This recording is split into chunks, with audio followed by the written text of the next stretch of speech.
Sinéad O'Connor a vécu un terrible drame il y a quelques mois.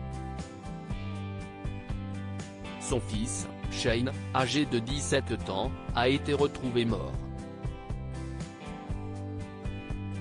Une tragédie dont la chanteuse a beaucoup de mal à se remettre et, alors qu'elle devait se produire sur scène, elle a pris une décision radicale. Dans un communiqué publié sur le site de l'artiste, on peut d'abord lire « Nous voudrions annoncer respectueusement qu'en raison du processus de deuil en cours, Sinéad a été informée qu'il serait plus sain pour elle de prendre le reste de cette année et nous espérons reporter les spectacles pour 2023 quand elle se sent plus forte », est-il indiqué. Par la suite, il est précisé que cette décision n'a pas été facile pour Sinéad mais, après avoir été conseillée, elle a réalisé que c'était pour sa propre santé. Le communiqué déclare également que la chanteuse aimerait remercier et affirmer sa gratitude à l'agence mondiale ICM de Sinéad qui a géré ces annulations avec le plus grand respect et dignité et a travaillé sans relâche. Nous souhaitons également exprimer notre gratitude pour le soutien continu et la compréhension des promoteurs locaux et internationaux. Sans oublier les amis de Sinéad et ses fans dont le soutien et la compréhension ont été très présents durant toute cette période. L'amour qu'elle a pu recevoir a été une source de confort et de paix pour Sinéad. En janvier dernier, le fils de Sinéad O'Connor, alors interné dans un hôpital psychiatrique près de Dublin, en Irlande, disparaît mystérieusement. Rapidement, un avis de recherche avait été lancé par la police mais aussi par la chanteuse. Shane, ta vie est précieuse. Dieu n'a pas mis un si beau sourire sur ton magnifique visage pour rien. Mon monde s'écroulerait sans toi. Tu es mon cœur. S'il te plaît, ne fais pas en sorte qu'il arrête de battre. Ne te fais pas de mal s'il te plaît. Va à la station de police la plus proche et on t'emmènera à l'hôpital, avait-elle d'abord écrit sur ses réseaux sociaux avant de demander « Comment un jeune de 17 ans, traumatisé et suivi pour tendance suicidaire a-t-il pu disparaître ?» Le vendredi 7 janvier, le lendemain de sa disparition, son corps a été retrouvé sans vie.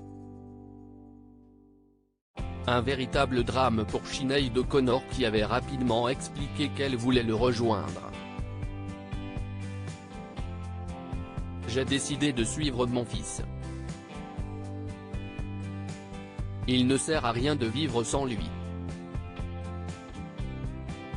Tout ce que je touche, je le ruine. Je ne suis resté que pour lui. Et maintenant il est parti, avait-elle d'abord écrit sur son compte Twitter avant d'ajouter « J'ai détruit ma famille. Mes enfants ne veulent pas me connaître. Je suis une personne de merde. Et vous pensez tous que je suis gentil parce que je sais chanter. Mais je ne le suis pas. » Quelques jours plus tard, elle s'était excusée auprès de ses fans et avait indiqué se rendre à l'hôpital. Je suis désolé d'avoir bouleversé tout le monde. Je suis perdu sans mon enfant et je me déteste. L'hôpital va m'aider un moment, avait-elle conclu. Sinéad O'Connor, a-t-elle rendu hommage à son fils ? Face à l'annonce du décès de son fils, Sinéad O'Connor avait rapidement décidé de lui rendre hommage sur les réseaux sociaux. Mon magnifique fils, Neviti Nesta, Ali Shane O'Connor, lumière de ma vie, a décidé de mettre fin à son combat terrestre aujourd'hui et est maintenant avec Dieu. Qu'il repose en paix et que personne ne suive son exemple. Mon bébé, je t'aime tellement. Repose en paix, avait-elle écrit sur son compte Twitter. Quelques heures plus tard, elle avait posté un lien d'une chanson de Bob Marley, qu'elle avait souhaité dédier à son petit garçon. CIST pour mon Chanet. La lumière de ma vie. La lueur qui éclaire mon âme. Mon bébé aux yeux bleus. Tu seras toujours ma lumière. Nous serons toujours ensemble. Aucune frontière ne peut nous séparer, affirmait-elle. Des propos très bouleversants.